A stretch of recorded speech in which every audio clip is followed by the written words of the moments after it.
Hai, jumpa lagi di channel Belajar Biologi Menyenangkan bersama Mbak Imut. Halo, Assalamualaikum. Sehat selalu ya. Oke, hari ini kita akan diskusi tentang Kingdom Plantae. Ya, Plantae atau kerajaan tumbuhan dibagi menjadi dua kelompok, yaitu kelompok tumbuhan tidak berpembuluh. Yang kedua, kelompok tumbuhan berpembuluh, yaitu tumbuhan yang memiliki pembuluh angkut berupa xilem dan juga berupa pembuluh floem. Tumbuhan tidak berpembuluh, contohnya adalah divisi Bryophyta, Bryophyta ya, atau tumbuhan lumut. Sementara kelompok tumbuhan berpembuluh, di dalamnya ada divisi Pteridophyta atau tumbuhan paku. Yang kedua ada divisi Spermatophyta atau tumbuhan berbiji. Baik, kali ini kita akan pelajari dulu tentang divisi tumbuhan lumut atau Bryophyta. Nah, adik-adik, Bryophyta itu berasal dari bahasa Yunani, ya, dari kata bryon. Ya, dari kata bryon. Bryon artinya tumbuhan lumut.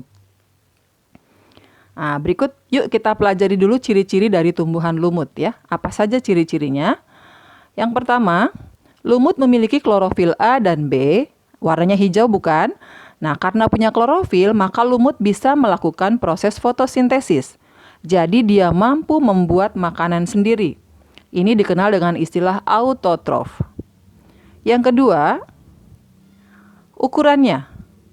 Tubuhnya berkisar antara 1 sampai 3 cm. Jadi ukurannya kecil ya. Yang ketiga, lumut belum memiliki akar, batang, dan daun sejati seperti halnya tumbuhan tingkat tinggi. Ya, jelas ya. Berikutnya, lumut tumbuhan tidak berpembuluh. Artinya jika diamati di bawah mikroskop akan terlihat bahwa tubuhnya hanya tersusun atas lapis sel yang sangat sederhana. Perhatikan gambar ini di bawah mikroskop, di gambar lumut. Ya, terlihat di situ tidak ada pembuluh angkut, baik itu xilem maupun pembuluh floem. Kalau begitu, bagaimana proses pengangkutan hasil fotosintesis dan unsur hara bisa terjadi? Oke, bagus. Sudah pasti terjadi secara difusi dari satu sel ke sel yang lainnya. Ya. Sekarang kita lihat habitat dari tumbuhan lumut. Ya, lumut tumbuhan yang bersifat hygrofit, artinya dia bisa hidup di tempat yang lembab dan juga berair. Sekarang kita lihat gambar yang pertama, itu adalah tumbuhan lumut yang sangat melimpah menutupi tanah di daerah dataran tinggi itu ya. Gambar yang kedua itu adalah tumbuhan lumut ya yang melapisi batuan yang langsung terendam di dalam air sungai. Gambar yang ketiga itu tumbuhan lumut yang menempel pada batuan atau tebing-tebing di pinggir-pinggir sungai atau di bawah air terjun.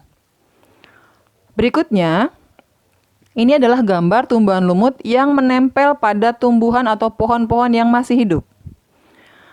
Gambar berikutnya, ini adalah tumbuhan lumut yang menempel pada pohon yang sudah mati tapi masih lembab atau basah. Nah, gambar berikutnya ternyata lumut juga bisa hidup menempel pada tembok-tembok bangunan yang lembab. Nah, seperti itu. Sering kalian lihat ya bentuk-bentuk atau pemandangan seperti tadi. Nah, sekarang kita lihat reproduksi tumbuhan lumut ya. Reproduksi tumbuhan lumut dibagi menjadi dua. Dia bisa melakukan dua cara, bisa secara aseksual atau secara tidak kawin. Ya. Yang kedua bisa secara seksual atau secara kawin. Secara aseksual, lumut dapat melakukan proses fragmentasi. Apa itu fragmentasi? Yaitu pemutusan bagian tubuhnya, misalnya talus terbelah, maka hifa yang terbelah tersebut masing-masing akan tumbuh menjadi individu baru. Yang kedua, dia bisa bertunas. Nah, sekarang perhatikan gambarnya di situ. Itu adalah salah satu gambar dari tunas tumbuhan lumut, ya, itu adalah lumut hati. Ya, perhatikan bagian yang Mbak Imut lingkari di situ itu adalah gemakapnya. Gemakap itu berisi tunas. Jika tunas sudah tua, dia akan lepas dari gemakap dan tumbuh menjadi individu baru. Secara seksual, lumut bisa melakukan proses fertilisasi. Ya, karena tadi punya alat kelamin jantan dengan betina ya. Apa itu fertilisasi? Ya, terjadinya peleburan antara sel gamit jantan dengan betina ya. Berikutnya, kita bahas klasifikasi Bryophyta. Divisi lumut atau Bryophyta dibedakan menjadi 3 kelas. Yang pertama adalah kelas lumut hati atau Hepaticopsida. Nah, lumut hati atau Hepaticopsida. Contoh spesiesnya, nah, yang paling terkenal adalah Markhanthia polymorpha atau bisa juga Markhanthia spesies. Yang kedua lumut tanduk atau Anthocerotopsida. Nah, contoh spesiesnya adalah ya, yang paling terkenal adalah Anthoceros ya, Anthoceros spesies. Yang ketiga, kelas dari lumut sejati atau biasa dikenal dengan lumut daun atau Bryopsida.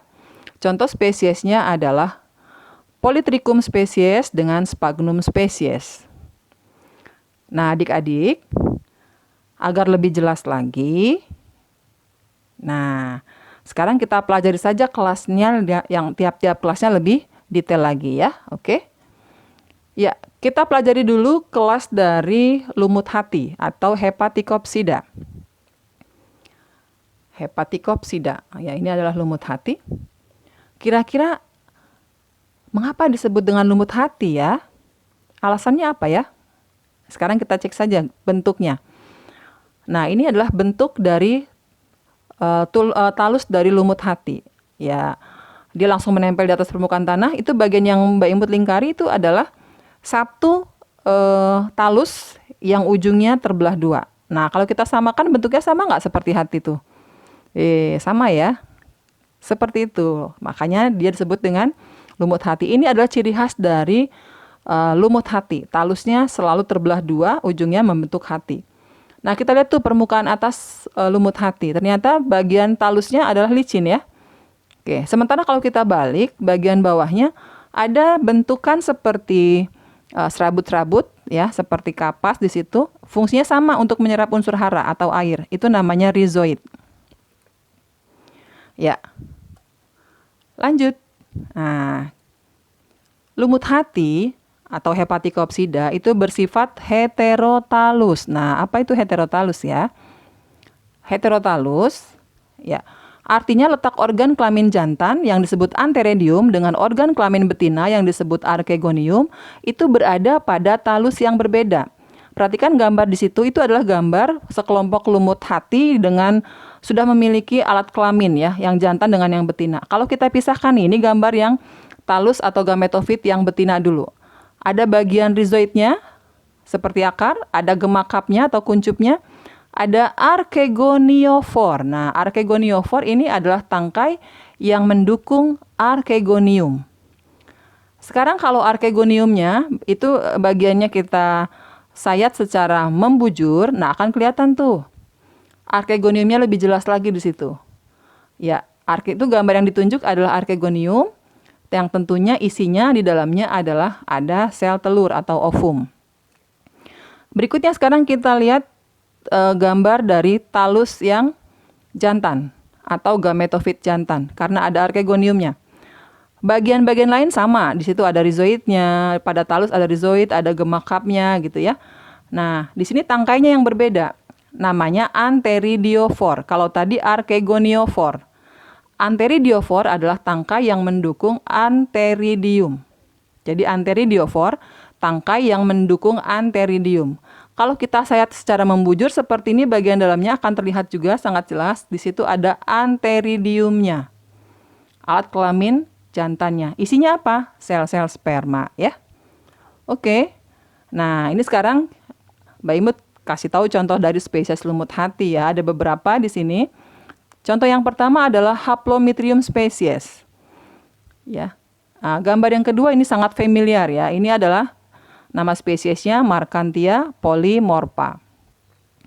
Berikutnya gambar yang ketiga, ini juga banyak sekali. Ini adalah Riccardia camedrifolia.